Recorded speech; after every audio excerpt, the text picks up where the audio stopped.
And then they offered us.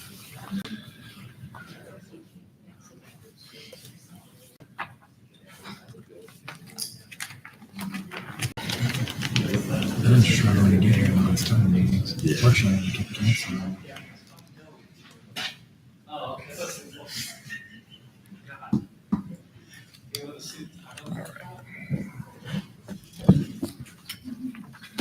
Since you're the chair, I want to pull both your consent off.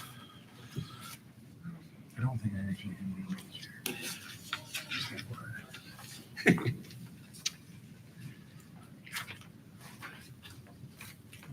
You want a mural down the street from your house? Oh, I didn't see that. That's level 3.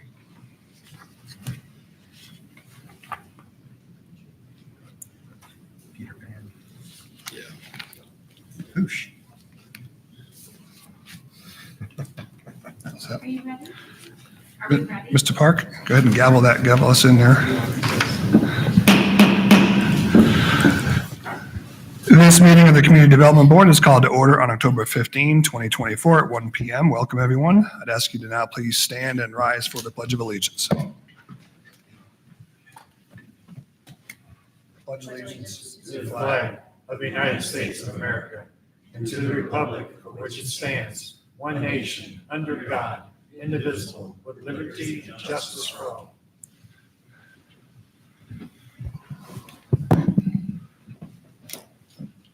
All right, welcome to the meeting. Thank you for coming today, and hopefully everyone got through the storm successfully with as little damage as possible. As you can see today, we are missing our chairperson and our vice chairperson. So under the city's code, the present members of the board will be required to select a member who is present to chair the meeting. Without influencing this process in any way, I strongly urge you to select Mr. Heinrichs just because it's his, he's been on the board before. This is his second go round. So if one of you wish to make a motion to appoint someone as chair for the meeting, I'd appreciate that. Second your motion. Yeah. I can't make a I'll make a motion. motion to appoint Mr. Heinrichs as the lead We will all dog today. second. I'll second that. We have a motion and a second. Thank you very much. All those in favor? Aye. All those opposed besides Mr. Heinrich? Can I stay here? Yes, with that, I will turn the meeting over to Mr. Heinrichs. I am here for you for whatever you need, but at this point, continue on with your script from where we left off.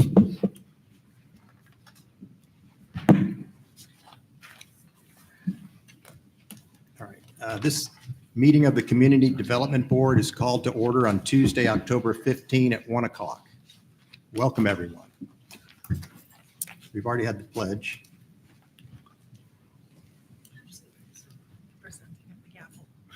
The board consists of 7 members and 1 alternate who are appointed by the City Council and serve voluntarily. I am Kurt Heinrichs, and I will ask the other members and the staff to introduce themselves, starting on my left. Andrew Hupp. Andy Park. Aubrey Hotreport. Mike Mastrisario. Jay Danio, attorney for the board. Rosemary Clausen-Leaper. Matthew Midge, Assistant City Attorney. Ted Kozak, Development Review Manager. Lauren Mansky, Planning and Development. Please remember to turn off your cell phones so that they do not become a distraction during the meeting. Please also refrain from having conversations in this room so that we might hear all of the testimony given today. To ensure a complete record of this board's actions, we ask that each individual wishing to speak, including the applicant, speak into the microphone at the podium in front of us. Clearly state your name, spell your last name for the clerk. Now I will ask all those in attendance today who plan to speak to rise and be sworn in by the clerk. Raise your right hand. You affirm to tell the truth throughout your entire testimony. Yes, I do.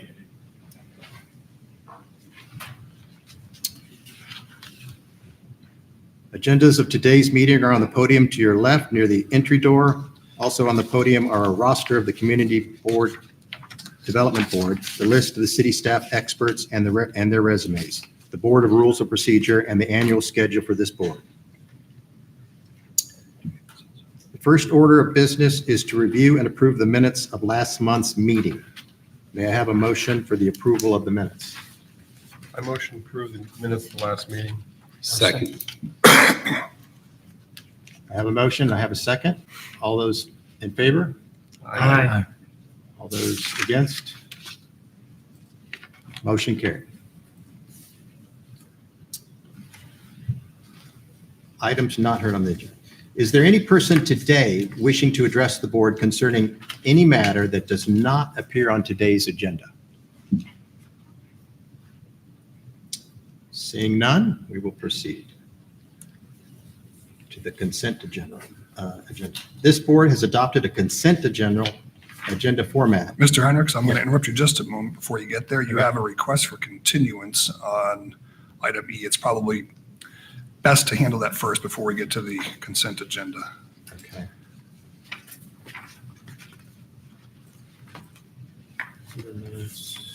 Just because it appears on the agenda before the consent Okay, agenda. request for items. continuance. Yep. Okay. We have a request for continuance. I'll read case number TA 2024-07002, amendments to the Community Development Code, Level 3 application. The applicant is the City of Clearwater Planning and Development Department. The request is to amendments to the Community Development Board to require a percentage of landscaping areas in the front yards of residential zone properties, clarify the use of organic mulch, establish regulations to allow the use of artificial turf citywide, limit the use of non-living landscape materials, update property maintenance standards, establish new, update existing, delete definitions, establish a fee for an artificial turf permit, and update section references. Associations are Clearwater Neighborhood Coalition, Board of County Commissioners, Pinellas County School Board, and the assigned planner is Jamie Lupko. Okay. We understand staff is seeking continuance. Is that correct? Yes, we're seeking continuance. We would like to bring this forward to your next regularly scheduled meeting, which would be November 19th. Okay. All right. So if the board is amenable, we look for a motion to continue this item to the board's regular meeting, November 19th. 19, 2024. I move to delay the amendments to the Community Development Code, case TA 2024-07002. Second. To the regular meeting, November 19, To 2024. the regular meeting of November the 19th. All those in favor? Aye. Those opposed? Motion carries. Thank you. Okay, now on to the consent agenda.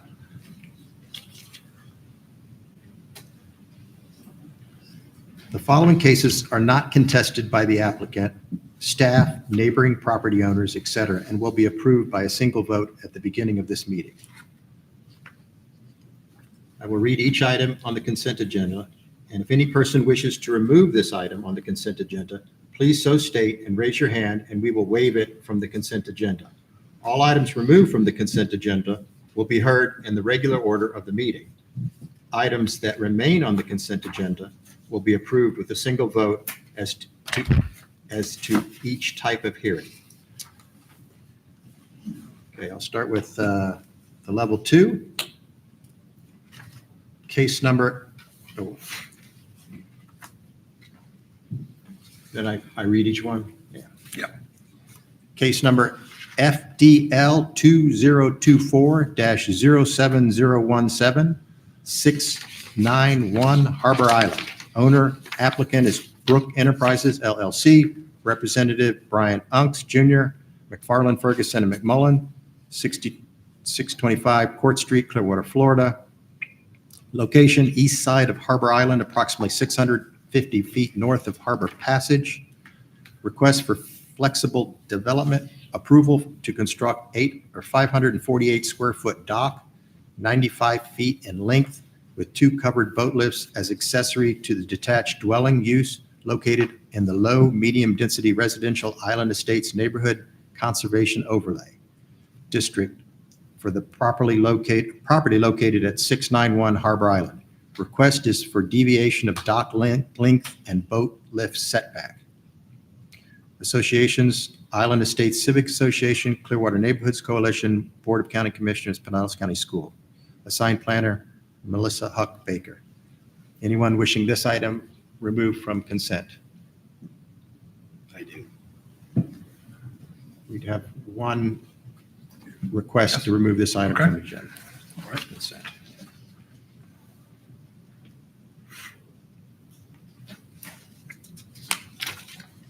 Second level, item 2 on the consent agenda, case number FLD 2023-05011, 685 and 689 Bay Esplanade. Owners, Peter Pan Developments LLC and Peter Pan Development. Applicant, Hoosh Gove, Northside Engineering, Inc., 300 South Belcher Road. Location, south corner of Bay Esplanade and Somerset Street. Request, flexible development approval to construct 9-unit resort attached dwelling use in the tourist zoning district, Old Florida Character District of Beach by Design for properties located at 685 and 689 Bay Esplanade. The building will not exceed 50 feet for the first 60 linear feet south of Somerset Street, will not exceed a maximum height of 65 feet elsewhere, and 14 parking spaces are proposed. Requested is flexibility for height. Associations are the Clearwater Neighborhood Coalition, Board of County Commissioners, Pinellas County School Board. Assigned planner, Melissa Huck Baker. Anyone wanting to remove this item from the consent agenda this morning? I do as well. Okay. We have another request to remove this item from the consent agenda. Okay. The last item on the consent agenda is a level 3 application, case number TA 2024-8003, murals and downtown window signage. Applicant is the City of Clearwater Planning and Development Department. Request amendments to the Community Development Code to clarify definitions for artwork and murals and to modify window signage standards in downtown. Associations, Clearwater Neighborhood Coalition, Board of County Commissioners, Pinellas County School Board. Signed planner, Lauren Maxey. Anybody wanting to remove this item from consent agenda? You'd like to remove, okay. So this item will also be removed from the consent agenda. In that case, we have nothing on the consent agenda, so we don't need to. Let's go right to our procedures for level 2 cases. We will now move on to the regular agenda. There are 2 types of cases that will be heard today, quasi-judicial and legislative. I will outline the procedures for each hearing at the beginning of the respective hearings. Procedures for the quasi-judicial hearing, level 2 cases. All level 2 cases, such as flexible development, are considered quasi-judicial hearings. In a quasi-judicial hearing, the Community Development Board reviews the application, the staff report, correspondence, and all evidence presented today and makes a final decision subject to appeal. The board has previously qualified all city staff who will testify as experts in their area of professional training, education, and experience. The list of city staff experts and their resumes are in the handbook on the podium near the entry door. Any other professionals who wish to be qualified as expert witnesses shall request at the beginning of this case to present a resume to each board member. The board shall determine whether or not to qualify that person as an expert in what field of study. At the beginning of each level 2 case, I will ask for anyone who wishes to request party status to come forward and state your reasons. Party status may be granted if the person requesting such status demonstrates that he is a substantially affected person. The board will then determine whether or not to grant party status. Then the case will proceed as follows. Request for party status. Request for party status. Presentation by planning and development staff, 10 minutes. Presentation by the applicant, 10 minutes. Presentation by persons with party status, 5 minutes. Cross-examination of the witnesses by the planning and development staff, cross-examination of witnesses by the applicant, cross-examination of witnesses by persons with party status. Followed by that, we'll have comments by the public, 3 minutes per person. Closing remarks by the planning and development staff, 3 minutes. Closing remarks by persons granted party status, 3 minutes, and closing remarks by the applicant, 3 minutes. closing of the public hearing, and discussion and a vote by the board. Okay. Our first level 2 case today is, we'll start with, Yeah, you've already read these, so we'll start with number 1, FLD 2024-07017 at 691 Harbor Island. I'd also like to advise the applicants today for, actually for all 3 items today, that you have less than a full board present, and you do have the right to continue these items to the next regularly scheduled meeting because we are less than 7 members today. I also wish to advise that this board cannot approve anything with less than 4 members voting affirmatively. So there are 5 members here today. A 3-2 vote simply results in a moving to the next meeting of the agenda item. Items cannot be approved on a 3-2 vote. It needs to be 4 in the affirmative. So in as much as that informs your decision, please let us know now if you wish to continue your item to the next regular meeting date. Anybody wish to do that? Okay, Mr. Chair, then seeing none, we should proceed with request for party status on our first application, FLD 2024-07017. Jay, I think you. Yeah, I'll take it to the next meeting. And you are, sir? Matt Temperin, I'm sorry? Temperin, Temprine. It was for the joining the 9 towns. Okay, that's Peter Pan Developments LLC. That's item number FLD 2023-05011. Applicant has indicated a desire to continue his application as a right to the next meeting. Is that correct? Okay, we will do that.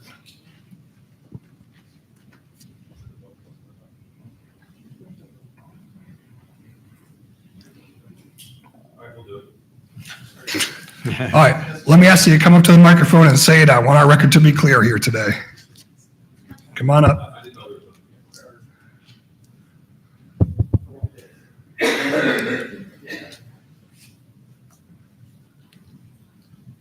Good afternoon, Hushko Wahi, Northside Engineering.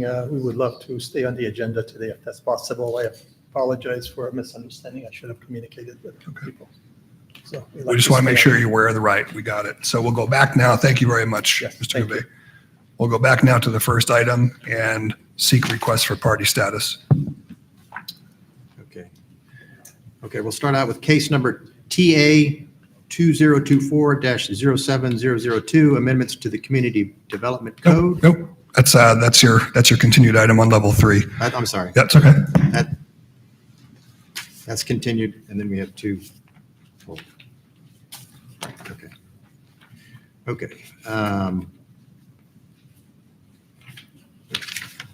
Request number FLD 2024-07017, 691 Harper Island. Owner applicant, Brook Enterprises LLC, representative Brian Ungst, McFarland, Ferguson, and McMullen. Location, east side of Harbor Island, approximately 650 feet north of Harbor Passage. Request, flexible development approval to construct 548 square foot dock, 95 feet in length, with 2 covered boat lifts as accessory to the detached dwelling use located in low, medium density residential / Island Estates Neighborhood Conservation Overlay District for the property located at 691 Harbor Island. Request is a deviation of dock length and boat lift setback. Associations, Island Estates Civic Association, Clearwater Neighborhoods, a coalition, Board of County Commissioners, and Pinellas County School. Assigned planner, Melissa Huck-Baker. Does any board member wish to disclose any ex parte communication on this case?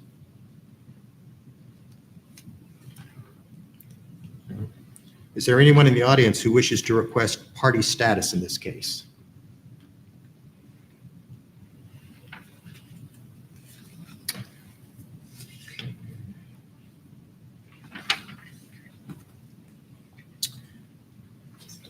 All right, so I guess we will start with a presentation by city staff. Mr. Chair, at this time, I would ask the board accept Ms. Melissa Hawk Baker as an expert witness in general planning, zoning, redevelopment planning, land development code amendments, special area plans and overlay districts, site plan review, landscape architecture, historic preservation, comprehensive sign programs, and all other matters she is about to testify hereon. I move to approve Melissa Hawk Baker. Second. All those in favor? Aye. All those not in favor? Approved.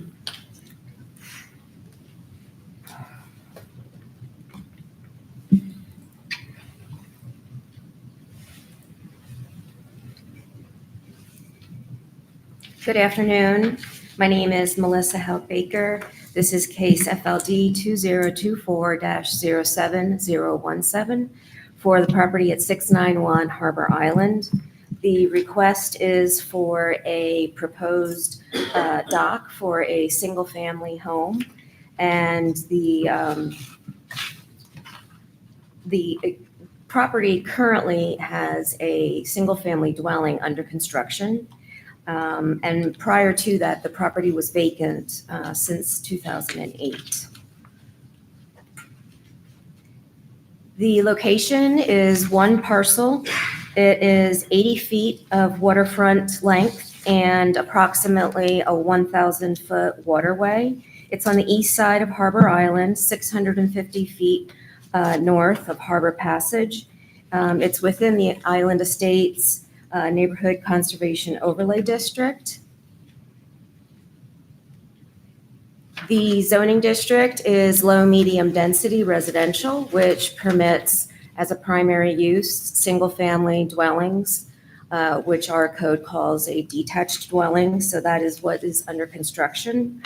So the correct use is going at the proper location. The surrounding land uses are all the same, and they are all predominantly single-family dwellings, with most of them have docks. Specifically, when Island Estates was created in the late 60s, as it has individual fingers for each street, the idea was that it would help to promote the utilization of the waterways and allow homeowners to have a private dock. The property has been surveyed by Quest Ecology, and the image on the screen is showing the result of their survey. There are seagrass beds that extend the entire length of the property and extend out from the seawall approximately 60 feet. So that presents a construction dilemma in that you are not supposed to disturb environmentally sensitive areas, which leads to the proposed dock layout, which features the following compliant items under the code, which is CDC section 3-601, subsection C1, small letter A and small letter C through F. And this is for specifically single-family properties that have a dock. The proposed dock will be 548 square feet in area. It features a 4-foot walkout. It's actually 4 feet by 81 feet. Which terminates at the dock head, which is 14 feet by 16 feet. It provides 2 slips, one on the north side and one on the south side, and each of the slips will feature a covered boat lift. The setbacks of the dock are 38 feet, and that would be on each of the property line. When you look at the side property lines as extended into the waterway, the walkout occurs at 38 feet, where the code requires 26.67 feet, or a minimum of 1/3 the waterfront, and then it's ultimately a minimum of 20 feet. So they exceed that. The setbacks for the boat lift on the north side are proposed at 20 feet, where the code requires 10 feet minimum. And that is under the same section area 3-601, subsection C1A. The proposed width of the dock is 16 feet, where the code would allow for up to 28 feet in width. And that is equivalent to 35% of the waterfront property line. And the covered boat lifts with a permanent roof, which is what is proposed, are compliant and permitted under 3-601, subsection C, number 1, small d. So the level 2 deviation, which leads us to today's meeting, is under section 3-601, subsection C1G, III, sections A through D. And that is for the setback for the boat lift. On the south side is proposed at 5.6 feet, where the code would require a minimum of 10 feet. I would like to note that but for the length, if the seagrass didn't exist and the owner was allowed to shorten the length of the proposed project, there is a mechanism whereby it could have been approved as a level 1 administrative. You would have never seen it. And it is because each of the adjacent property owners have signed off and given their letter of no objection. So that, I think, is very important to mention, that each of the adjacent property owners find no objections with the proposed project. The proposed length is probably, the main issue that will be discussed today. The walkout is 4 feet by 81, and the dock head is 14 by 16, which ends up with a total length to the end of the dock head of 95 feet. The code would require, as by right, 40 feet length for a dock. So it's allowed half the waterfront distance, and that's under 3-601 C1B. 40 feet would put the entire project over the seagrass beds. Then additionally, as I had mentioned, administratively, level 1 would have permitted an additional 50% length of the dock, which would take it to 60 feet in length. And that only can be done if each of the adjacent neighbors sign off. And those signatures are notarized. So it is a legal document. And each of the neighbors have signed off. But the seagrass beds, as you can see on the graphic that's up on the screen, extend out to approximately 60 feet, which once again, that would put the entire proposed project over top of the seagrass beds. The resulting project is that the walkout must extend a minimum of 60 feet. And in order to accommodate the covered boat lifts, that is where you're seeing the slightly additional length to the walkout area, as well as where the boat lift covered roofs are positioned. It shall be noted that there's no official objection here by residents of the area. And it's also important to note that the harbor master has reviewed the project. He even went out in a boat and checked out the neighborhood waterway, and has deemed this project that there will be no navigational issues, and he provides his full support. Which leads me to questions. Questions from the board? I have a few, if I may. Absolutely. I'm just trying to understand. So every time we're up here, we seem to have a dock issue, and I need clarity relative to what the process is in the code, so I don't have this discussion every time because I don't understand seagrass and how that's reviewed and applied Right. relative to the approval of these projects. So I will allow the applicant and their specialists to discuss, exactly what seagrass beds mean. I am not a specialist in that area, but it is considered an environmentally sensitive area, which the dock code specifically addresses. That in order to seek deviation for a dock at a single-family property, the main first item is that the dock, let me read it for you. The deviation is a dock of lesser length poses a threat to the marine environment, natural resources, wetland habitats, or water quality. So it meets that criteria, and there are several others, and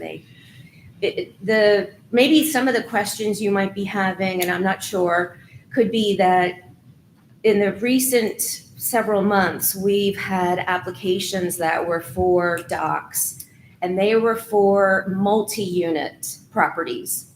And the way our code is written for docks is it completely separates when you're seeking deviations for either a dock for a single family or a duplex property versus the multi-unit projects. So the items that we may have focused on in the other projects may not be as pertinent this time because it's a different use.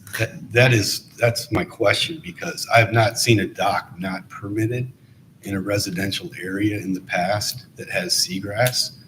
And I know there's other processes and procedures to alleviate the lack of light that penetrates for the seagrass, whether it's decking or height, because I've encountered that myself on recent projects that I'm dealing with. And so how does staff approach those items? Because seagrass has never been an item for a residential dock that I've seen in the past. So my experience in 11 years working for the city is that, we are not allowed to approve administratively, so at the staff level, a dock if it's going to be covering over seagrass beds. That is something that you need to, when I say you, that would be the property owner or the applicant, would need to have a licensed professional go out there, do the survey, get in the water and document, exactly what are the existing conditions going on out there. So surveys are required for all docks?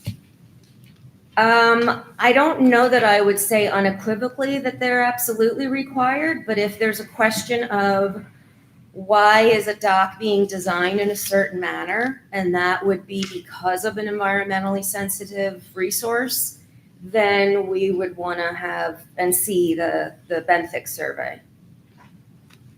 To answer the question then, had they not brought that forward to you, would you approve this dock if it met no deviations relative to the seagrass? I'm not sure that staff would have felt comfortable bringing the application forward to you without having some of that other information. I understand, but if, let's say I was building a dock at this current location within the code, Right. would they require a seagrass survey? If there are no seagrasses documented and it's not mentioned to us, we wouldn't know about seagrasses. So it's not required is what you just said. If the applicant would, let's say hypothetically, not this property, let's talk about some other property. If an applicant were to submit an application, come in at the staff level, and we look at it, there's no mention of seagrass beds, it meets the length, it meets the width, it meets the setbacks, it meets everything, staff would then be charged with approving it based on how the code is written. What happens after that point, and when I say approve it, what we do is we put a stamp on the county application. We are one checkpoint on the county application process for the applicant. So then the applicant can actually physically take their county application over to the county and submit it. And then the county will literally dive into it, not to make a pun, but they do survey the site. They look at everything. And then sometimes what happens is it comes back to us. And sometimes it bounces back and forth, back and forth. And these are things that never even have to come before the board because they still meet, they're still within the parameters of what the code provides. So they need a county permit. Absolutely. The county is the only issuing entity for Pinellas County for a dock or a boat lift. Well, then the question arises then, every dock along Island Estates here doesn't have a length even half of this. And they were all approved and they all have seagrass. So I'm just completely. All right. I don't know that I'm going to add any clarity here in terms of the questions that you're asking, but I'm going to ask the board to confine its analysis to this application. Understanding that there are questions about the process that can be. Certainly. Relative to, let's say, all the other residential dock permits that were permitted along here, in this case, they don't deviate. They have a length of, let's say, 50 feet or less. I looked at every one of them. They all have seagrass, and they were able to get a permit from the county. So I just don't see this process being applied consistently. And I think that in this case, the deviation is like 50 feet, 55 feet longer than a normal dock in this whole corridor. And how is that not a navigational issue? Why aren't there conditions on lighting, signage, things of that nature?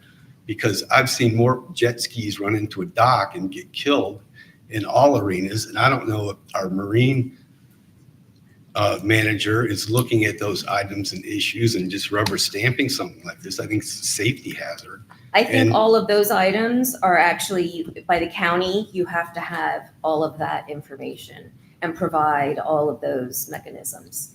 Because the county why are we here ultimate voting on this if it's a county issue? And because as she mentioned, look, we really need to stick with the application. You got two set of criteria here. You got the general standards, right? In 3-914, you have the standards that are applicable to this dock application. Beyond that, you have no power to do anything about it. We can lament about it. We can just ask questions about it, but you really need to confine your analysis to the evidence that you have in the record on this application. Processes, either past or future, are not before you today. They're just not. I recognize that there are legitimate concerns about them, but they're not before you today. That's fair enough. So I think clarity is what I'm looking for, is you defer to the county on all of the items that I'm asking about, but yet we don't have any answers to it relative to seagrass and the fact that, this is going to be 50 feet longer than everybody else in this corridor. And maybe some of your questions could be answered by the applicant and their professionals. They've got, the folks who actually did the survey and, can provide maybe some insight to your questions. Okay. So And the boat in this lift case- setback, can you explain what that is? There's a deviation to that? I'm sorry, what? The boat lift setback. Right. So in the code, under section 3-601, subsection C1A, is where it talks about what the setback shall be for a dock, for a single-family dwelling. And then it also includes in there a single sentence that says, boat lifts and catwalks must be a setback a minimum of 10 feet. That's it. That's all it mentions. So this project is subject to that requirement of the 10-foot side setback to the boat lift. That is the one deviation that is before you. The other deviation is the length, of course. Could the dock not have been shortened to meet that setback? I don't know how, what the boats are that are going to be, parked there. I know you don't actually park boats, but I'm not a boater, so. Probably a better question for the applicant. Yeah, I would say the applicant should be able to shed some more light on that. Can I get clarity relative to the seagrass and how you, in the future, relative to how you guys view that and the consistency with the county so that I can understand it and not pull this from the consent agenda as long as we Right. have clarity? Would you be looking okay for. if that information we provide you like on a later date so we can have some time to just review our code and go through some 100%, processes? that'd be Yeah. great. Instead of just trying to do it off the cuff. Right, no, that's what I'm Yeah. asking for in the Yeah. future, correct, yes. And I'll reach out to a contact that I have at the county, and maybe there is something that they have in terms of information and showing you everything that's required for a county application and so on and so forth. It'd be helpful for the Okay. board to understand the nuances, Absolutely. I think. And I'd just like to point out that Ms. Melissa Hawk Baker has provided 2 pieces of competent substantial evidence that you need to consider, which is the benthic survey and the advisement from our Marine and Aviation Director, who said that it doesn't impede navigational hazards of any kind. And- So Is someone here from the survey? I couldn't hear Mr. you. McDonald is not present. Relative to your point, May, if we can pull up the Google Earth image, is that possible here today of the current seagrass that exists there? Well, yeah. I'm gonna request that you not do that. All right. Yeah, So would- the applicant here and the city are permitted and required to, in some respects, present the evidence that they wish to show to the board.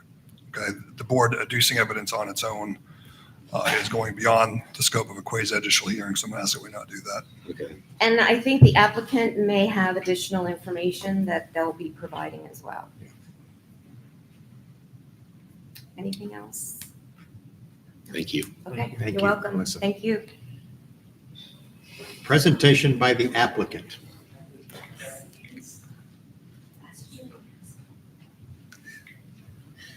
Good afternoon, Mr. Chairman and board members. Brian Ungst. Before I start my time, I'm going to hand out Al's resume, which you have all seen before, but it's required that I do this for the code. It specifically says I have to have a hard copy of his resume, and I have to give it to you at every hearing, and you have to look at it and vote to approve him, which is why I do it. So hopefully that provides clarity as to why I do this every single time, even though I know you guys don't need to see this again. But this is Al Carrier at PEPSM, and we're seeking to have him certified as an expert witness in all aspects of civil engineering, site design, permitting, including marina design, marina and dock permitting.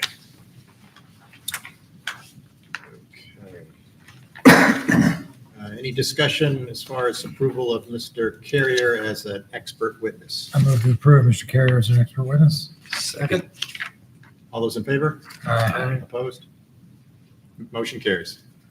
Thank you, Mr. Chair. And I do have a PowerPoint, if we could just pull that up quickly, and I will try to focus on Mr. Hupp's question specifically, so I'm going to skip through some of this. Just want to note, this is a vacant lot on Harbor Island, as Ms. Hawk Baker said. The only other lot on Harbor Island on either side of the street that doesn't already have a dock or deck structure is also vacant. So this is one of 2 remaining lots on Harbor Island that do not currently have a deck or a dock structure. As you know, this is subject to the Island Estates Neighborhood Plan overlay. So it's an additional planning element that is an overlay specific to the Island Estates community that's over and above the Community Development Code.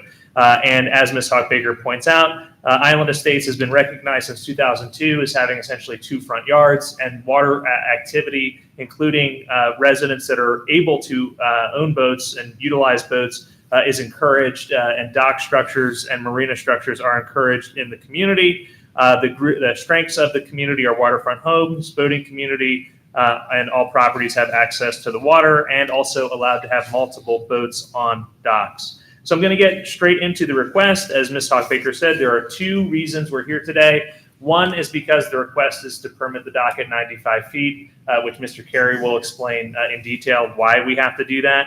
And the second is the deviation to the southern setback of 5.6 feet setback of the boat lift where 10 feet is required. Should be noted that neighbor has signed off a certified non-objection. She does not object. And as you can tell, there's no members of the public here today to object to the design or to the request. I will just add before Mr. Carrier gets up, I'm not sure about the other docks that were permitted, whether they were permitted prior to this version of the Community Development Code. But I can tell you when you have two regulatory schemes, you have the city of Clearwater who has dock guidelines, and you have Pinellas County Water and Nav who have dock guidelines, and then you have FDEP and you have Army Corps. Sometimes some of those regulations will change. So some of the things the city could sign off on in 2008, maybe they don't sign off on anymore because they know that something's changed with water and navigation, and that's something that Mr. Carrier is going to explain. But essentially, we don't want to do this twice. So we're at the first step, which is getting the city's approval. We don't want to get the city to approve something that we know the county won't approve. It doesn't make any sense to have to come back. And so I think Mr. Carey will be able to explain that. I can also tell you that in my personal experience, every dock or deck marina structure I have worked on in Clearwater since at least 2019, the staff has asked me to get a benthic survey. So that's been something that they've asked me to do, and we have done. And again, that may be because they knew that the county was going to require it and they didn't want it to have to come back. I will also say that I have had at least two docks, one that you just saw recently in Island Estates that had seagrass issues. And that seems to be, at least when my clients come through, that's the standard we're held to. So I'll let Mr. Carrier speak more specifically about the seagrass issue. And then Al, if you want to move forward to the additional slides, you can click on that. I want to go back Yeah. 3 slides because there was an aerial. Al Carrier, I'm with Trans Systems. We're located at 565 South Hercules Avenue in Clearwater. Last name Carrier. And I'll just address your questions regarding the seagrass issues. Because your process is so robust, we have to come before you for any project that deviates from the specific code. Once the project gets approved from you all, then we then have to take it to Pinellas County, where then they review it and approve it. The worst thing for us to happen is Pinellas County says you have seagrass or you have something coral or out there that you didn't identify in your presentation to the city of Clearwater, and we have to go back all through the process again, be heard before you, and then continue with the process. Quite frankly, that's a 3 or 4 month process every time you go through that. So in the last 4 or 5 years, like Brian had mentioned, we try and do all our due diligence up front. A benthic survey for this site is somewhere between $3,500 and $4,500. It's a lot of money for the client, but we feel it's necessary to get that upfront work done prior to moving this process along and going to the county. Same thing with bathymetric surveys. We did a bathymetric survey to ensure that we have proper depth wherever the boats are going to be sitting, because there's criteria from Pinellas County that requires a 1.5 foot depth of clearance between the bottom of the draft of the boat and any resources that may be there. So we try and get all that done beforehand. Years ago, residential docks were a lot simpler. They're now, because of the environmental impacts, they're being looked at more as a commercial dock or a multi-use dock. So they're continuing that same process. Pinellas County adopts the FDEP rules for environmental concerns, meaning if there's a possibility of no avoidance, meaning you're not going to put a dock over seagrass or coral heads, you have to avoid that at all costs. There's some areas in the city, for instance, along the bluff area, where you see the docks are out like 300 feet. A lot of those docks are over seagrass, but then they drop down to a next level of permitting criteria where you have to put grading, maybe for the whole length of the dock, and the dockhead has to have grading. They don't allow boat lifts over or roofs over the boat lifts to avoid shading of the seagrasses. So Al, this shows the seagrass here, right, in the area? Yes. Okay. So I want to get to the technical drawings here, and I know we also have a seagrass demonstration here as well. So do you want to explain that? So we hired Quest Ecology to do the benthic survey. What we did is we took their mapping of the seagrasses, pulled it in AutoCAD, and you can see that it extends about 60 feet from the seawall. So knowing we're going to have to go to the county, we want to provide complete avoidance of the seagrass. So we have to move the whole dock head structure and the roofs out from the footprint of the seagrass. Can you And bring then, that oh, aerial sorry, back? Mr. Can you We're- go back to the Google Earth aerial that you had before? Yeah, we're still on our time though. Do you want to wait to ask your question? or do you Certainly, want- whatever you, yeah. It just, that's fine. it's up to you. We can That's fine. stop if you want, or, okay. All That's right. okay. So this is an exhibit directly from the benthic survey provided by Quest, where they showed the mapping. Each of those little dots with circle with the hole in it is where they found actual seagrass. And then they mapped the outline of that seagrass. The seagrasses in Clearwater over the last probably 5 or 6 years have grown significantly because of water quality. The city's done great efforts to clean up the stormwater prior to discharge into the bay. And this is a result of it. You're getting seagrass beds that are starting to flourish again. You don't see this in all other municipalities, by the way. And so again, going back to avoidance with the seagrasses in the structures. And just real quick, I'll try to be quick here, but as Attorney Dano said, you have two sets of criteria that is under your purview. One is the general applicability criteria, which you're very familiar with those 6 criteria. And the other is section 3-601.c.1.g sub 3, as Ms. Hawk-Baker pointed out. And the first provision of that specific section says, a dock of lesser length poses a threat to the marine environment, natural resources, wetland habitats, or water quality. And that's your specific criteria that relates to the seagrasses. And that may be why I was asked, starting back in 2019, to start getting benthic surveys for all of these projects that I've been working on in the city of Clearwater. And as you can tell from the staff report, the staff found that that was a legitimate issue. This benthic survey demonstrated that there were seagrasses that would be disturbed by a dock of a lesser length, or if the boat lift was in a different position, and that it's been designed as the minimum deviation necessary to avoid the impacts on the seagrasses and to allow for the reasonable use of the property. And that conclusion's on page 4 of the staff report. So basically it says the literal enforcement of the code would, based on the seagrass bed, would not be permitted. In other words, you couldn't site it any closer to the seagrass bed than we're currently siting it, thus rendering the waterfront property useless for dock development, which would be the only home in that neighborhood that doesn't have a dock. So we're being held to a different standard.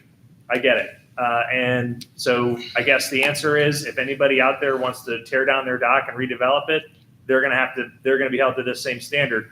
And so the question then becomes, should the city council get involved and review the code? Should the county commission get involved and review the code? Are there statutory things that override the local jurisdiction's ability to impact seagrasses based on FDP? All of those things are things that are really not before you today, but I understand why you would want to know why you're going to continue to see these types of applications, because you have seen quite a few of these applications over the last 4 or 5 years. Al, do you have anything to add before we conclude our 45 seconds? Just one clarification. If you're seeing docks being rebuilt, if they're being rebuilt in the same footprint, the county does allow that.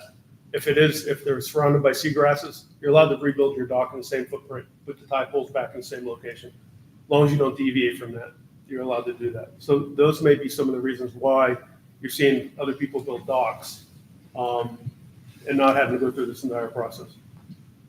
Okay, that concludes our presentation. We're happy to answer your questions, and we're on that aerial. Sure.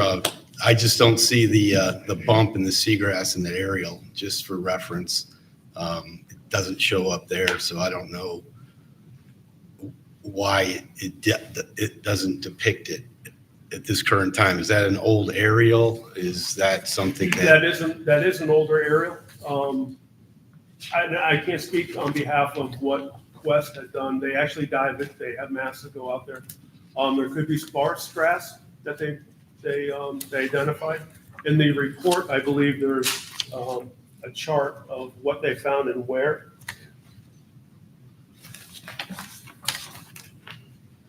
And I have a copy of it here. You're welcome to it. I've seen it. Yeah. The other question I would have is, why couldn't you have the slip parallel and not impact it on pushing it so far out? Why couldn't you turn your slip parallel to the seawall? So we could, but But then typically you'd only get one slip in that location instead of two. Residential docks are allowed to moor up to Correct. 2 boats. Right. And what about, I'm sorry. can you put tie poles and extend them further out? Let's say if you wanted to park your yacht beyond that? So I believe one of the restrictions here from the harbor master was that no tie poles were going to be located further than what the dock is shown here. Oh, I didn't see that. It was on the consent agenda. Maybe that was included in it. I don't know. And I did have a conversation with him also regarding the length. He did go out in a vessel and drive it. What alleviated his concern, and I don't want to speak for him, but in the conversation we had, is the island tends to curve towards the west in that location, and the channel tends to run straight. So as the landmass pulls back, when you line up the docks, then it wasn't as aggressive as what it may look here on the plan. Can you tell us the size of these boat lifts, the length? The northerly boat lift is a 40,000 pound. The southerly is a 60,000 pound. And what size boats do those hold? So the lift to the north, they have a Pursuit OS, an OS 350, 305, which is a 36-foot boat or 35-foot boat. Then there's a pulpit, and then the engine. So Well, if you have a 40 or 60,000 pound lift, that'll hold a 50-foot, 60-foot boat. That the sizing of that, I have a 36-foot heavy with triples, and it weighs 14 loaded. So you could put, I mean, I have a travel lift at my marina that, it does 20 tons, and it's nearly the size of these lifts with roofs on it. It's just, so the board recognizes it's enormous. it can handle, yes, It's it can handle enormous. larger This lifts, is the largest lift that you'll see in Pinellas County. It should also be noted, just for the record, that boat lift size is not considered or before the board for consideration as it relates to the weight or any of those types of things, and the roofs are permitted. So the two requests are the 5.6 setback, which the neighbor approves of. She's the only one that's impacted by it.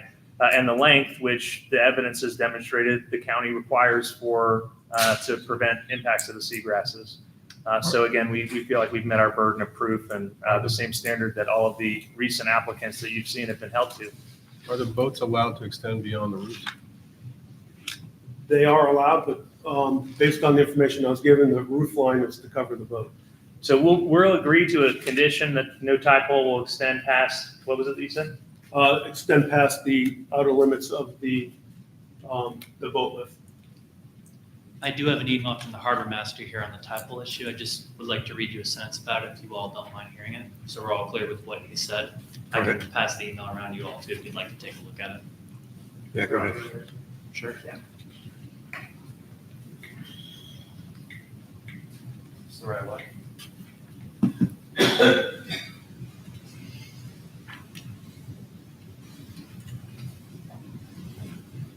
So we got the top here. My only stipulation would be that no tied pilings would be allowed past the end of the proposed roof structure to the east. Michael S. McDonald, PA, Director. And is that included in this consent agenda item that y'all had? No, this is an additional condition of approval we would like to request, Okay. if you so choose to approve it. And we agree. They agree. Any further questions of Yeah, the I have a applicant? question about the setback. Was there some reason why you couldn't have shortened that 12-foot dimension to allow for a larger setback? Because I know that the neighbors have agreed to this, but the next guy may not. I'm sorry, can you repeat the question? So there's a 12-foot dimension you have from the dock to the end of the actual dock, the dock head, okay? And I was just wondering why that could not have been shortened enough to give you the setback that's required. It's another 7 feet. So the current setback is 5.7 feet. To the Right. extent So of if you proper shorten the length? dimension, that 12-foot To dimension? 12. It's 10 is what's required, not 12.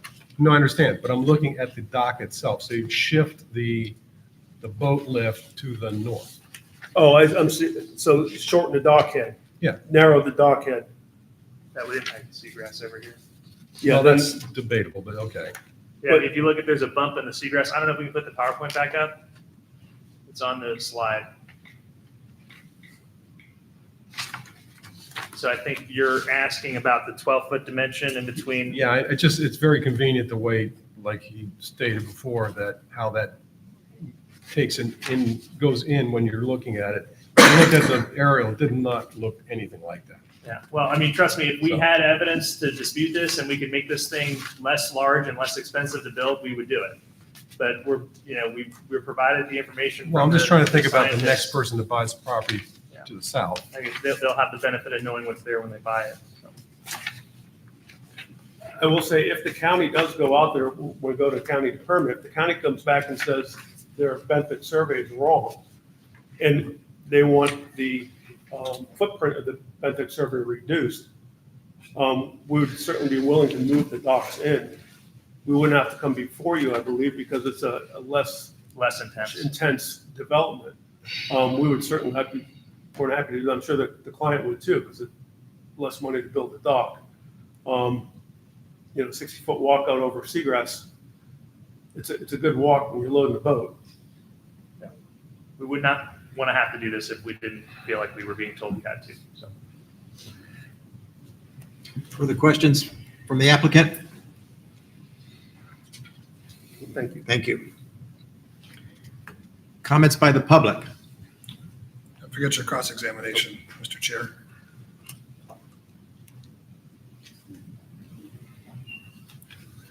You've had your presentations by the parties. Your next item is cross-examination of witnesses by the planning staff or by the applicant as required, if they wish to. Okay.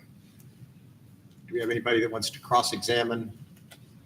City's good. Did you call for public comment? Not yet. We called for it, but it was a bit premature. Yeah. Thank you. It'll just be a moment. You can stay if you want. Mr. Johnson, you may want to stay right where you are. Mr. Runks, do you wish to cross-examine anyone on behalf of the city? No, thank you. Thank you. Come on up, Bill. There we go. Thank you. Thank you. My name is Bill Jones, and I'm just watching the presentation. It's not clear to me whether the boats are going to be with the bow point to the land, or are they parallel to the seawall? It's not clear from what's being presented. That'd be helpful. That's my only question.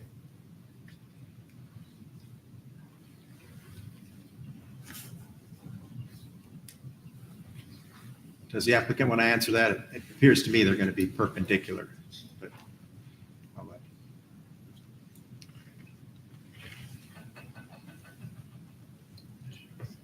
So the bow of the boat will be facing into the seawall.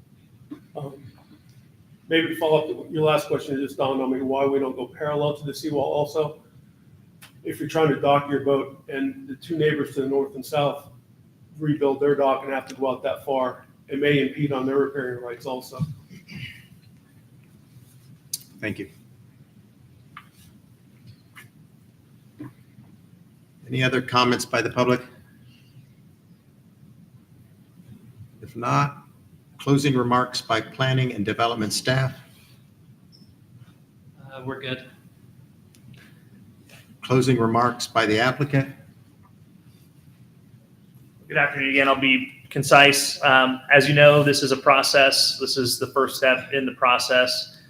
Clearwater has its own requirements. One of those requirements, as I read to you, is that the dock, the length not impact the marine life or the seagrasses or the seabed. And that is one of the reasons why you start to see these applications that relate to benthic surveys and seagrasses. This is consistent with all of the applications I've had in this regard over the last 5 years. This is probably the third or fourth dock application I've had before you this year. And I do have several that are 80 feet plus on island estates that have been approved with varying degrees of opposition. This is the only one I've had with no opposition, to be honest. I've got a dock case tomorrow night in Bel Air Beach with a ton of opposition. So typically these docks, whether it's the new standards or the things that are being required as it relates to county and FDP EP approval, are pushing the docks out further. And I think probably engendering more opposition. I think in this case, it's great that we don't have that. We have the neighbor that's being impacted by that southern setback signing off and approving it. And again, as it relates to the quasi judicial nature of this hearing and the consideration of the competent substantial evidence, you've had indisputed testimony from the planning staff and the harbor master through their staff report. You've also had the testimony of Mr. Carrier, who you've relied upon in many other cases over the years for his expertise, and who does this on a daily basis as it relates to permitting and design. You've had no contrary evidence to consider as it relates to competent substantial evidence that's been presented as evidence before the board. So with that, just encourage you to approve the staff recommendation of approval with the additional condition of approval that there be no tie poles extending seaward of the roof structure. Thank you. Thank you. Okay, we're closing the public hearing at this point. Discussion and vote by the board. We can't request anything of Pinellas County, can we, Jay? I'm sorry? We can't request anything for the next levels with Pinellas County, right? No. No. The question was, can the board request anything from Pinellas County relative to the application? Thank you. I was having a hard time hearing Sorry. it. I do know I had a neighbor that her job was to put on a mask and fence. She worked for Pinellas County and go out and check before the permits were issued. This was years ago. So they check, they go out and check the applicants. What percentage, I don't know.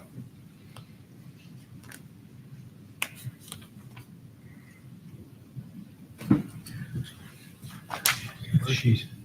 I'll make a motion, but I don't have my sheet with me. Oh, sorry. There you go.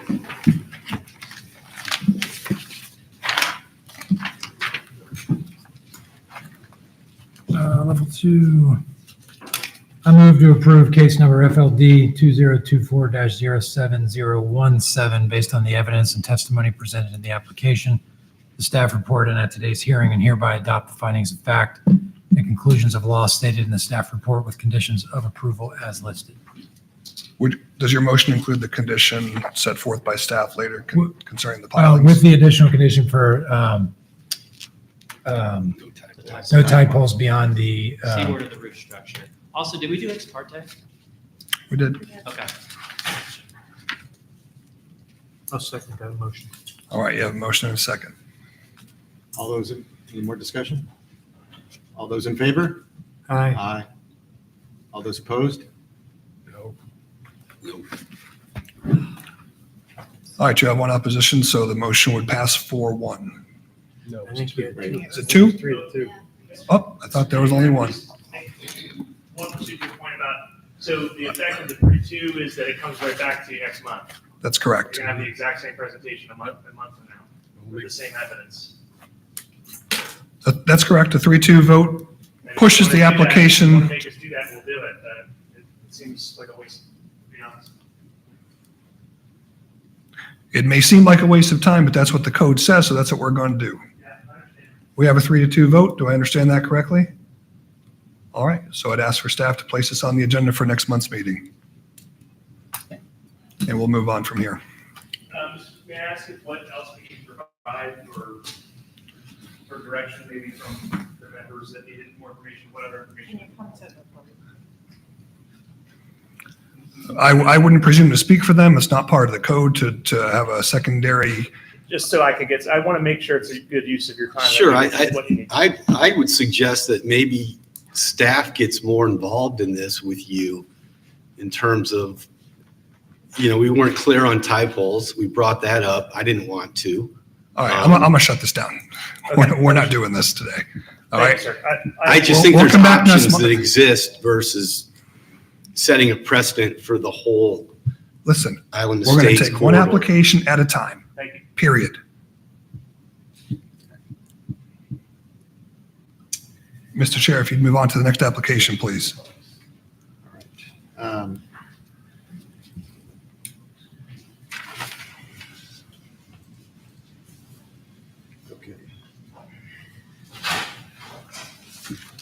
Okay, next application.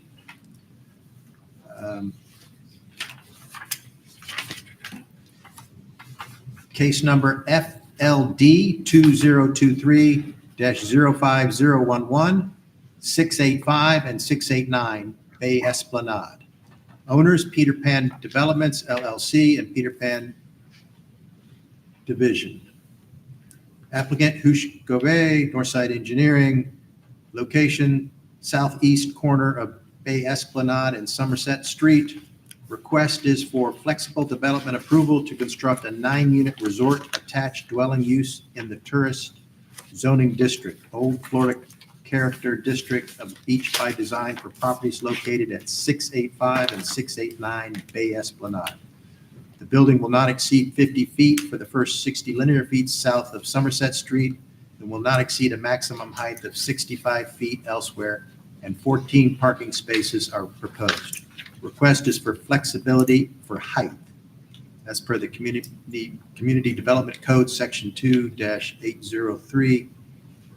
Associations, Clearwater Neighborhood Coalition, Board of County Commissioners, Pinellas County School Board. Planner is Melissa Huck Baker. And we will start with presentation by planning staff. Mr. Chair, before we get there, let's request ex parte communications as well as request for party status, please. Okay. Thank you. All right.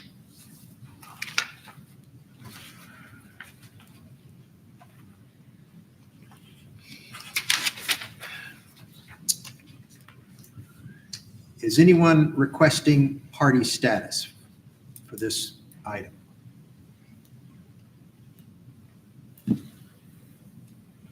Seeing no one, we'll move on. And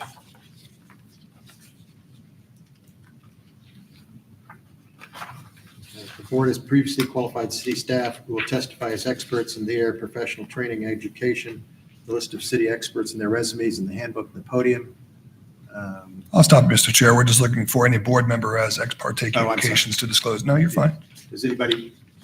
Anybody? Okay. Ex parte status? Okay.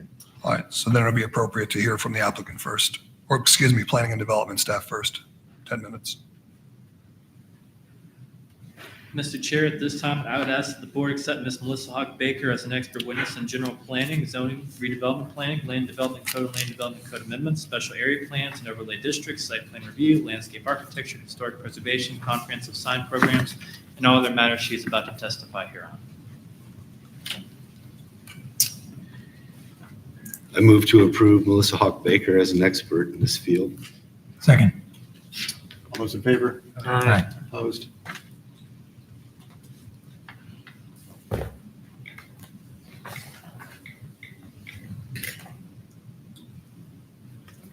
Good afternoon, Melissa Hauck Baker, Planning and Development. The case before you is FLD 2023-05011. It is for the properties 685 and 689 Bay Esplanade. The existing structures that you see on the slide, the project would include the demolition of the existing 15-unit attached dwellings, which date to and were constructed approximately 1951. The proposed project is on the east side of Bay Esplanade and on the south side of Somerset Street at that intersection, as well as along the waterway to the east of the Mandalay Channel. The code is our community development code. This area is included in a special plan, which is Beach by Design. Beach by Design supersedes the community development code. So this property is in the Old Florida Character District, and the Old Florida Character District actually supersedes the Beach by Design guidelines and the CDC. So first, staff looks at Beach by Design, and we look at the Old Florida Character District. Anything that isn't included there reverts back to the regular community development code. And this is a resort attached dwelling that's proposed, which All uses in the tourist district are either a level 1 application or a level 2 application. This use is permitted as a level 1 use. The height limitation is 35 feet to 50 feet. The limitation under as a level 2, a resort attached dwelling can go from 35 feet to 100 feet. However, Beach by Design limits the height as 50 feet maximum from 60 linear feet from Somerset Street. The first 60 feet, you can go up to only 50 feet in height. After that point, the remainder can go up to 65 feet. So Beach by Design does place a limit of 65 feet as the maximum height, and the project complies with that.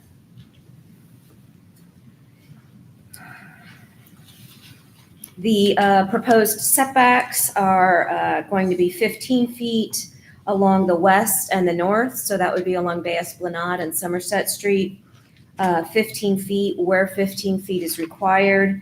The remaining 2 property lines, the east and the south, are going to feature a 10-foot setback, which is also required. The step backs. So Beach by Design talks about when you go to a certain height and elevation, the building must step back. Along the north side, Somerset Street, the required step back is 6 feet, and the project is proposing a 9-foot step back, so it more than complies with the requirement. Along the west side, there is a requirement for a 12-foot step back, and the proposed project includes 14 feet step back. There are also landscaping requirements where the project, or the code, I should say, along the west and the north sides. Beach by Design, the old Florida Character District, requires a 10-foot minimum landscaping buffer where the project is proposing 15. And along the east and the south property lines, they're proposing a 10-foot landscaping area where Old Florida requires a 0-foot buffer. So they are going above and beyond what is required. There are 14 spaces that would be required for the proposed 9 units, and the project includes 14 spaces that will be under the building. The main access vehicular is off of Somerset Street. There are several slides here of the elevations which help to depict the transition from the Somerset Street. So the east elevation, which you see right now, on the right-hand side is where Somerset Street is located. And you can see where the building, for this first 60 linear feet from that point, is limited to a maximum height of 50 feet, and that is what the project complies. The remainder of the building is allowed to then extend up to 65 feet in height, and it complies with that. This elevation is the north elevation, so this would be looking along Somerset Street, looking south. And you'll be able to see the step back. So there's the step back required along Bay Esplanade of 12 feet, where the project is proposing 14. And likewise, this is the elevation from Bay Esplanade, where not only can you see the height limitation for the first 60 linear feet from Somerset Street, you can also see the required step back, or the proposed step back, I should say, which is 9 feet, where 6 feet is required. The project is compliant with Beach by Design, the Old Florida Character District, the remaining of the design guidelines, as well as the Community Development Code, and I'm happy to answer any questions. Is there a Yes. difference between a resort and hotel, or are they? So a resort attached dwelling is a dwelling that can be rented for any time period. An attached dwelling is limited to a maximum or I should say a minimum of a 30-day. It has to be minimum of a monthly rental In our residential districts. in the residential Right. districts, correct? If I can add to that also, so the difference between a resort attached dwelling versus overnight accommodations or a hotel use is the density, because it's still limited by the residential density, which is Okay. fewer units than a rooms per acre calculation for overnight accommodations. What is the deviation that is being requested from which code, if I may? Sure. So the reason that this is a level 2 application is simply because of the height. If the height was limited to a maximum of 50 feet for the entire structure, that you wouldn't have even seen this. This would have been handled as a level 1. The Development Review Committee would have reviewed it. But because they are proposing to go up to the 65 feet, which is contemplated by the code as a level 2, if this wasn't in Old Florida, they could go up to 100 feet. But because it's in the Old Florida Character District, they're limited to a maximum of the 65 feet. Well, you said they're at 65 feet. Correct. So what's the deviation? It's any use in the tourist district, it's either a level 1 application or a level 2 application. The reason this is a level 2 application is because as a level 1, for a resort attached dwelling, the height range is 35 feet to 50 feet. As a level 2, a resort attached dwelling height is 35 feet to a maximum of 100 feet. Okay. And you stated in your report that this met the character of the neighborhood, and therefore it's on the consent agenda for approval. But I live 7 doors up the street, and I haven't seen a building that met this level of height in this immediate core along Somerset, et cetera. So I'm just wondering, you put it on the consent agenda, but it doesn't seem like it meets the character of the neighborhood. Let me clarify real quick for that, because items are on the consent agenda. When the planning and zoning staff recommends approval, the applicant is in agreement with any proposed conditions and no written objections to the case have been received to date. That's how an item gets on the consent agenda. All right. Just want to make that clear. Well, actually, even if we get written objections now, it still stays on consent pursuant to the new rules. Fair enough. Isn't there a hotel nearby? There's a hotel nearby that, right? Fairfield. I'm sorry? The Fairfield Inn? Yeah. And do you know how many stories that is? Not off the top of my head, no. But I know that project went through as a level 1 project. That didn't come to the board. But I think it's definitely a taller building than this one, but it's also because That's what it's a I'm different use. So had this been 50 feet, it still would have come to this board just as a level 1? Level 1 uses go to the Development Review Committee. They do not come to the board. One question I'm confused about, and that's why I pulled it off, is I thought that it had to meet, under the old Florida, it had to meet the character of the neighborhood, the height, size, and all that. Isn't that part of the considerations? That is true. The project is being designed to meet what the anticipation is of the fulfilled ultimate completion of design, beach by design. You know, if every property were to redevelop, this is what is contemplated.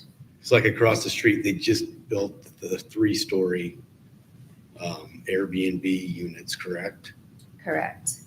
I mean, but currently, this property right now is being used for rentals as it is. Correct. So it's not changing the look of the neighborhood. It's just, to me, with what we just went through and the devastation on the beach, I applaud this myself personally because it's up elevated. The parking's underneath. I think this will stand through things like we just experienced. So I think that the character neighborhood just got enlightened. Well, consider this too also, is that if you look at what's there now compared to what's being proposed, it's going to be less units. You're going from 15 to 9. Correct. It's going to be what? I'm sorry. It's going from 15 units for the current building to 9. It's going down. And also, the existing development is considered non-conforming. Number one, the parking is technically within the public right-of-way area. It backs out into the street, which is not allowed for a multi-unit property, as well as the FEMA flood hazard level. And there are residential units on the first floor. When it floods, they lose everything. And the proposed building will comply with FEMA requirements. Relative to your statement, then, how many additional bedrooms are being added from the current state of 15 units to this state where you have, what, 45 bedrooms now instead of 15? So the code doesn't break out bedrooms. No, I understand. I was responding to the attorney's comment relative to the units. I didn't know why that was relevant. That's why. But I'm still confused about the three different codes and how they applied, and Yes. that's why I asked the question, Right. because I live up the street. So I'm anticipating what's going to happen next in my neighborhood. That's the purpose of my Yep. asking the The question. code is a redevelopment code. It builds into it levels of flexibility that may be requested. So the first option is when the zoning district provides minimum standard. Minimum standard goes directly to a building permit if the project complies with all of the items in the code. The next option is level 1, and that goes to the development review committee. And then ultimately, the maximum amount of flexibility that may be requested is typically under the level 2 applications, which must come before you. Thank you. So beach by design, ultimately. So it's like a combination. You have to keep floating back and forth between them. You literally need to have both of them open in front of you. And it's Beach by It's- design basically lays out like, all right, here's your range of heights you can have, right? But just because that's your range of height doesn't mean you automatically get it. Then you have to turn to the community development code, which is, okay, well, if you want this height, then this might be a flexibility level approval. This might be just a permitted level of height on its own. So like there's different levels there. So the beach by design is kind of more of your guiding principle. And then you turn to the code to go into the specifics. anything else? Okay, thank you. No further questions? Thank you. Presentation by the applicant.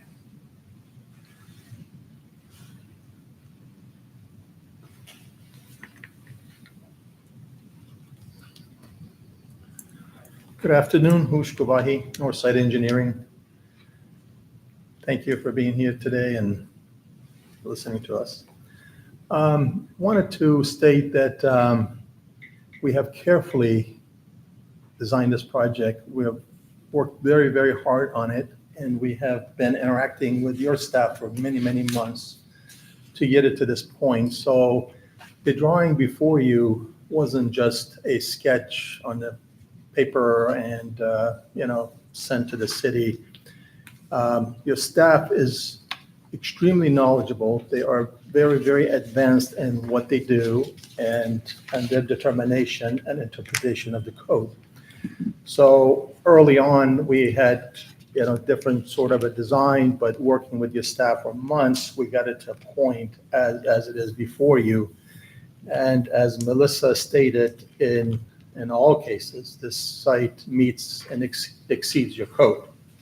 Now, as you know, there's basically a code and there's an overlay. So your code beach by design basically says you can go up to 100 feet, and there are other criteria.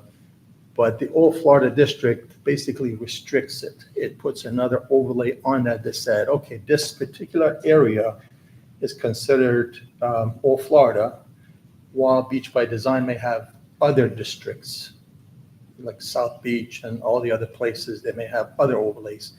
So that All Florida Character District basically restricts it in many cases, including the height. So generally, a height, as Melissa stated, you can go up to 100 feet. As you see, many hotels go up to 100 feet. like a Hyatt and some of the other hotels, but they don't have that overlay district to reduce and control the height. And here, they do because they want it to be more associated with the residential units that are near you. So in short, I just wanted to state that staff made a wonderful presentation. Existing building does not definitely meet FEMA regulations. And of course, this past couple of weeks been sort of devastating to all the beaches. And we've experienced, the properties and the loss. But this design will meet FEMA regulations. Actually, over and above FEMA, there is another regulation that the county had just come up with. So if FEMA allows you to go to, let's say, elevation 11, county has said that it needs to go up to elevation 13.7 for the first living floor, and that's what we have done. So, anyhow, I'm glad to answer any questions. Questions by staff or by the board?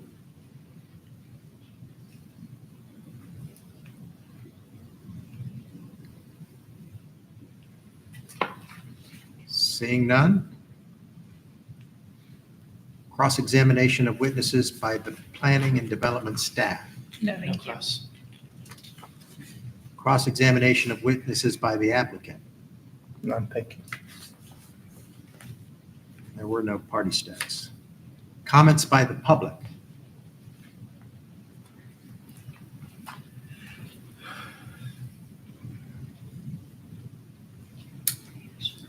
Again, Bill Johnson, 2694 Redford Court. I'd like to compliment Mr. Hupp for his questions because it gets at the intent of the code, which is how does this fit with the surrounding area. The original code started out with the 65 feet in the old Florida district, and the council, which I was on the council at the time, said we got that one building on the other end of Somerset that's very tall, and it was towering over the residential area. So the code was modified in the old Florida district to have these steps. The other area of the old Florida district, old Florida character district, was intended to have an old Florida character. I don't know how that has been evaluated by the staff in this particular instance, but it seems like it's just a typical new building here. But I just wanted to compliment you. The general acceptance criteria is required to be met for going above a level 1, and that should have substantial competent evidence being submitted by the applicant according to your code. And I haven't done a detailed look at that, but thank you for at least wrestling with this. I believe that's your principal purpose of this board, to evaluate and look at those issues on these exceptions for the level 2. Thank you very much for doing that. All right, thank you for your comments. Closing remarks by the planning and development staff. Yeah, I just wanted to make one last comment about the character district and how it relates to height. Remember, the old Florida character district specifically says that heights within the range that this project has is permitted in that character district. So I'm not sure how we can say necessarily that it doesn't meet the character based on height if the district specifically says heights within that parameters is okay. That's all I wanted to say.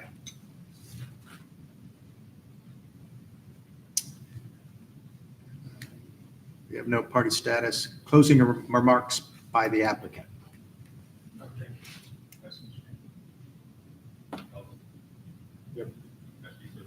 Yes.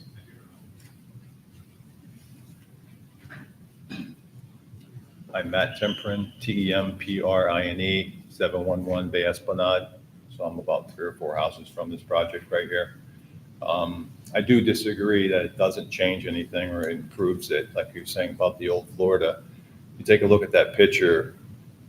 I came to visit 20-some years ago in South Beach, right? I don't recognize the place.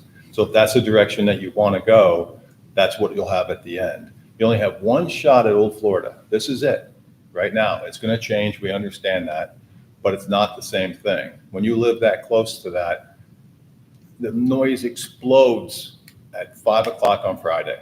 So when you think everything is the same, it's not. It is very hard to live next to that. So it ends on Sunday at whatever time. If you want to pull up that picture there one more time about where it's landing, as Mr. Huppert said, there's a big behemoth project that's being built right now. This is catty corner to it, and that same developer owns the property in between those two on the water. Same thing's going to happen in whatever months to put more townhomes in or whatever. You're going to have this huge corner of behemoth buildings, and they're all set up for party buildings.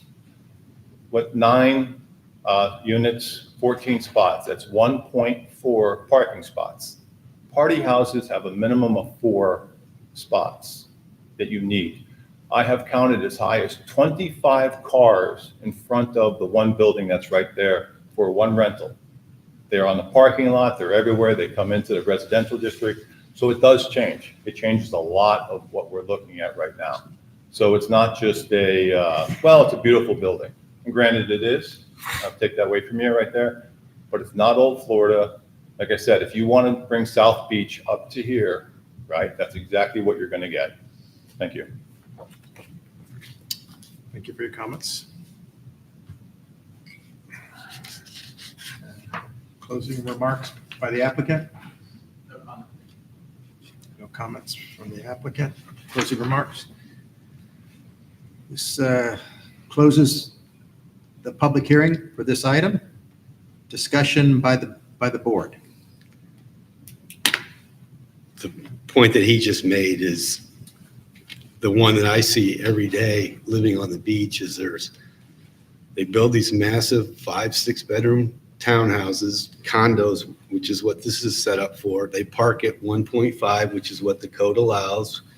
And so there's no real argument for that, but there's going to be an extra 25 cars and the party status going along the street, and it's going to convey north. And I think the code and everything that's getting permitted on the beach has to look at the number of bedrooms and the amount of parking spaces. And they haven't done it. It meets the code. It meets the criteria. And I think it's going to be a problem that's going to proliferate. These people are paying $800,000 per unit to create these VRBOs. And every one that's been built, I look at them every day and see the number of cars there. And we're going to hear the parking garage will accept the off-site parking, from these people, which is not the case. And it's going to be South Beach, and it's already started, and we can't stop it. And I'm just perplexed as to the density that this project has. They're 4 and 5 bedroom, 3,500 to 4,500 square foot units that are going to be VRBOs, and they get $1,500 a night, and that's what they're being built for. And it's right next to the quaint residential neighborhood that's going away. And I think it's relevant for the council to know this. I think part of when you talk about the cars and the traffic and things like that, I think that's going to be a police, they need to address that. If it's more than what's supposed to be allowed, it should be addressed like that. That's against the use of the building. I think there's a lot of other things going on in our city, even on the beach and different places where people park cars in the grass when they shouldn't. So there's all kinds of things that the police need, or code enforcement needs to take care of. But the fact that it meets the code of 1.5 cars per unit, I think that's what we have to base our opinion on. Correct. And as far as the living conditions of, it's great that everybody, sometimes we talk about the view. We can't, you can't take away somebody's view. Well, yes, you can. You don't buy a view. All right, well, same thing. It's great that you can live on the water. I lived on Island Estates and I had beautiful views. They built a condo building in front of me. I had to move because I didn't want to look at that condo building. But at the same time, I couldn't buy that. And the same thing goes here. I don't want to see, it's not old Florida anymore. I'm sorry to say. It has changed. And from what I just heard, Carlwell might not reopen because it's been so destroyed. But so it's great that everybody has a lot of money and can afford to live there, but that doesn't mean we have to stand in the way of progression no matter what it is. I mean, I think VRBOs are crazy. I think Airbnbs are crazy. I like hotels, but that's not my choice. My choice is what I want to do. But in regards to this, going back to what we have to vote on, if it meets the criteria of what it is, that's what we're supposed to be voting on. As much as when I sat with the attorney here, he told me that's what I have to do is I have to look at the laws and not what I feel. So based on that, that's my 2 cents.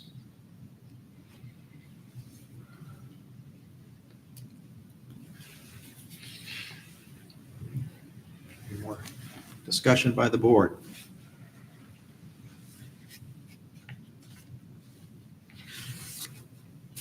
Would anyone care to make a motion?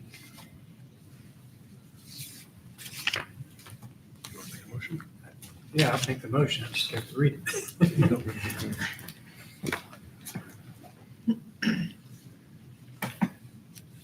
I move to approve, let's see here. I move to approve case number FLD 2023-05011.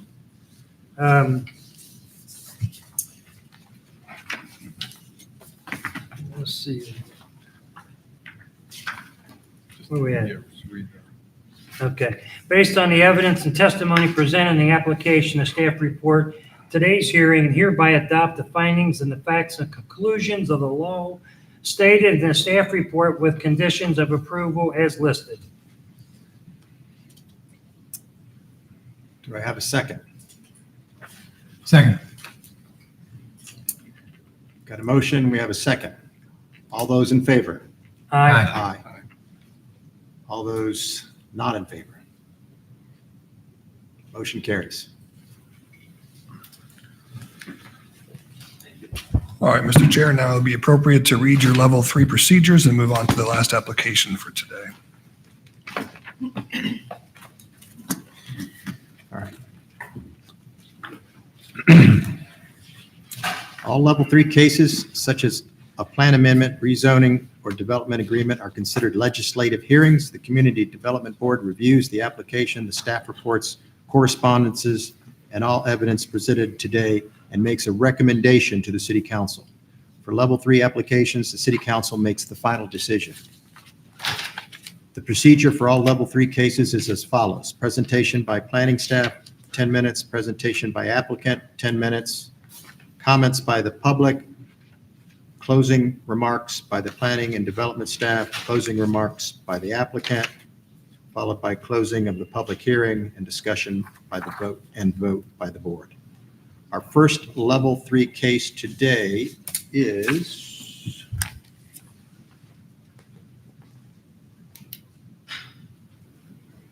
the first one was continued to next month, right? Is that the one that was continued? F3. Yeah. So this will be case number TA 2024-08003, murals and downtown window signage. Applicant is the City of Clearwater Planning and Development Department. Request amendments to Community Development Code to clarify definitions for artwork and murals and to modify window signage standards in downtown. Associations, Clearwater Neighborhood Coalition, Board of County Commissioners, Pinellas County School Board. Assigned planner, Laura Matsky. Good afternoon, Lauren Matsky, Planning and Development.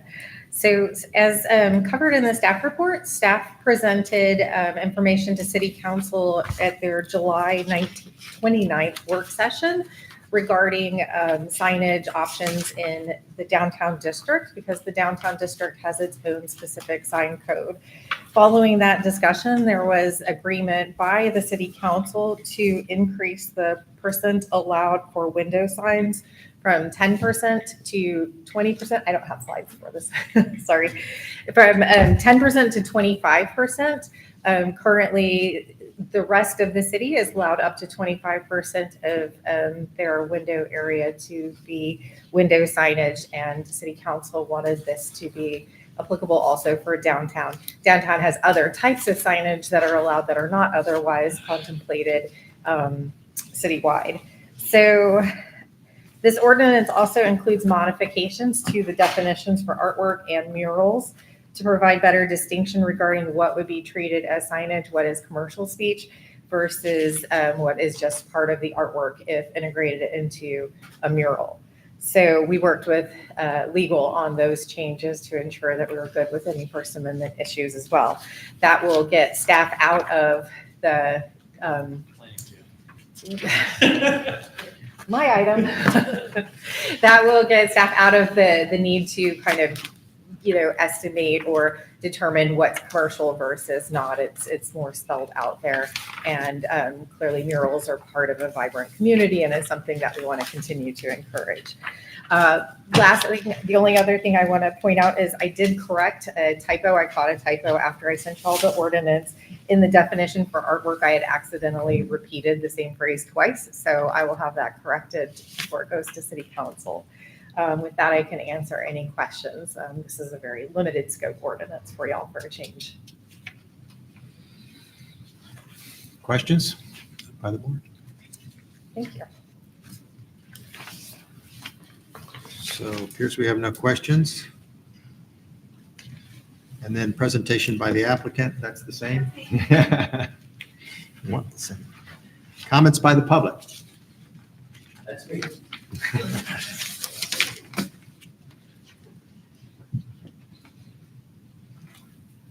Bill Johnson, 2694 Redford Court West. I have one overriding concern, and it's just simply the diagrams.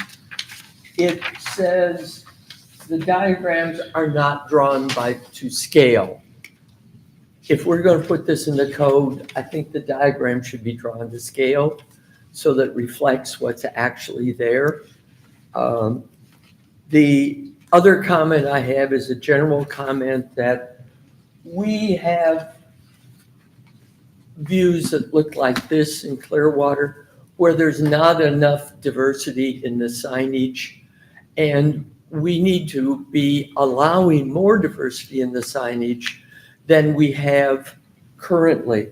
And I use as an example the city of Portsmouth, New Hampshire, where you have a variety of signage, a variety of the frontages of the buildings, and some of this could be done by using the standards that were presented to the city back in 2009 in the Street Sense report, which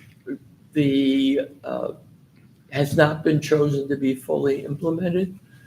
It would allow a slightly larger amount of signage in downtown. It would allow 2 square feet for each frontage foot rather than the current code, which is 1 square foot.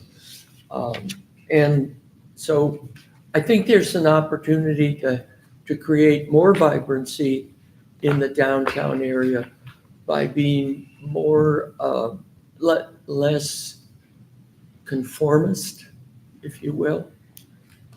So that's a comment, but please let's do the drawings to scale. Thank you.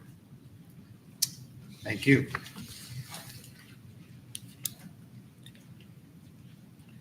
Closing remarks by planning and development staff.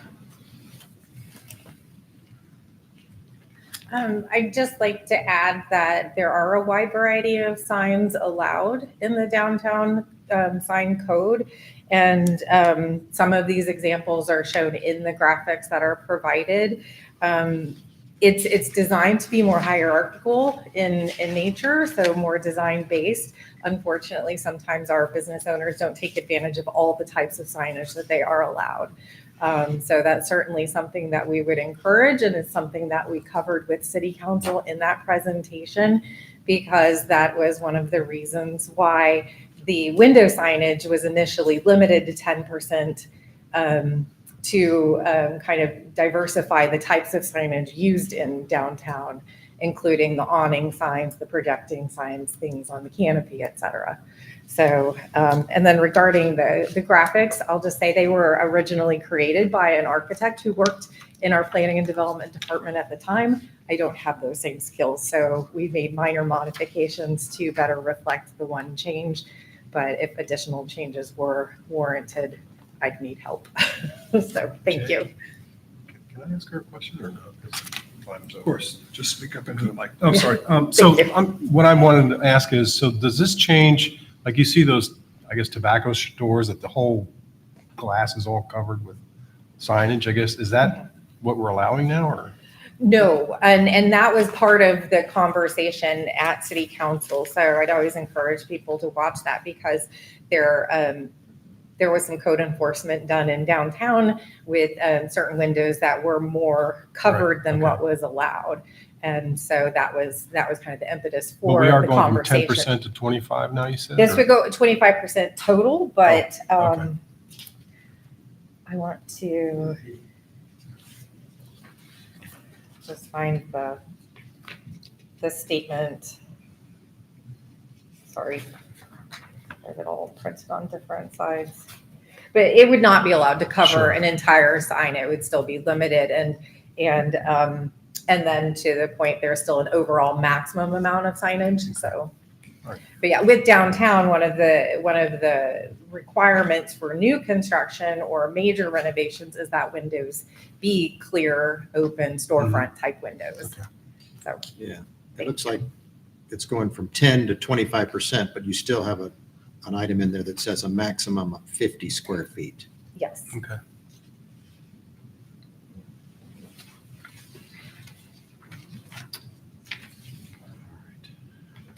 Anything? Sorry.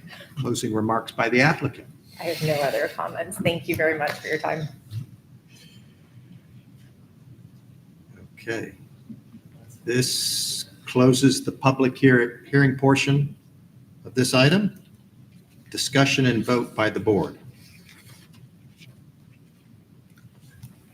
I'll just throw 2 cents in there, since most of the people that downtown are personal friends, businesses, clients, and so on and so forth.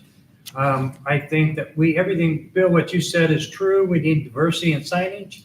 I'll be honest with you, a lot of people, if you said there are laws that say they can do certain things, evidently they can't find them, because usually it's somebody saying, no, we can't do this, no, we can't do that. And so I'm glad to see this change. I think it's needed. I think we need to continue to give them every opportunity to succeed. So I think the signage usage is based on who owns the building. So like you were showing that picture of Scientology Row, that's the church that's dictated what signs they want to put up. And we can't make them put up something else. So, even though we give them the option. I was going the opposite side of things. It's if people want to try to put a sign up and it says, no, you can't do this, no, you can't do that. I've been through it. There are a lot of sign companies that do not like to work in Clearwater because of the restrictions. So this is, that's a different animal. We're talking windows and murals and stuff here. So, but this is a good start. Just make a comment. It's a good time to change the code, because half the signs I've seen have blown down in the past couple of weeks. A lot of sign applications coming up. All right. Let's see. Any further discussion? I move to recommend approval of case TA 2024-08003, based upon the finding and fact, conclusions of law, and the staff report. Second.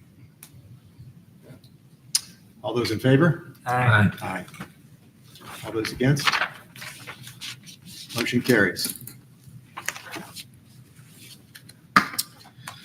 there any other level? Director's items? Yeah. That's it for your agenda. There's no director items from me. I'd like to bring something up if I could. It's a personal thing. In fact, I've talked to the attorney about this before I got on the board. And I know that in the past, the board has always not just did the Pledge of Allegiance, but also did prayer. And I know City Council does prayer. And I'm a firm believer in prayer. So I know that this board used to do the prayer and then it went away from it. And I'll be honest with you, there was a City Council person that asked me to put this on back on the back in the board. So I'd like to get everybody's consensus or what their thoughts are about starting our meeting with a prayer also. What kind of prayer? And again, as much as I'm in one way, it doesn't mean, just like City Council does, it's a prayer of Do they say diversity, so to say. They say the same prayer every time? No, it's always different. I have a question. So I don't know if you're mentioning the council process. So the council, what they do is they do invite individuals from different denominations to offer the prayer. And so my question is this going to be given from the board members themselves, or is there an expectation of staff to go out to the community, which is not very easy, to make sure that it's open to all denominations and that there is a process of making sure that everybody's represented? I can speak from a historic standpoint. The chairman used to ask the members if they wanted to have a prayer. And then they could, if you volunteered to do that, you could do your own prayer, or you could read the one that he provided in the staff minutes. It's pretty, like you say, non-denominational. I did speak to council or a board member about that earlier, and I know that this won't be a galloping shock to him, but I continue to recommend against prayer. Not because I don't believe in prayer, I deeply do. Lord knows I need them as much as you or anybody else does. From a legal perspective, frankly, it creates more issues than it solves. There are First Amendment issues related to it. There are equal protection issues related to it. And in my legal opinion, those are not issues that I believe this board should be trifling with, given the breadth and scope of what you're already charged with doing. Well, And I would further add, you guys are less than a full board today. I really think that you should have your full board here, at least your chair and vice chair, before you go down. And if you wish to proceed on it, I would like for you to receive a legal memorandum from me outlining the contours of how this can be done lawfully. That makes sense. And I've been doing this a long time, and a lot of jurisdictions, city councils, boards, including this one, and I've had this board for a long time, do say prayers, denominational, non-denominational. Many places invite clergy or others to do it. It generates a lot of case law. I'm always happy to take your money. I just don't know that this is the best expenditure of it in the event that we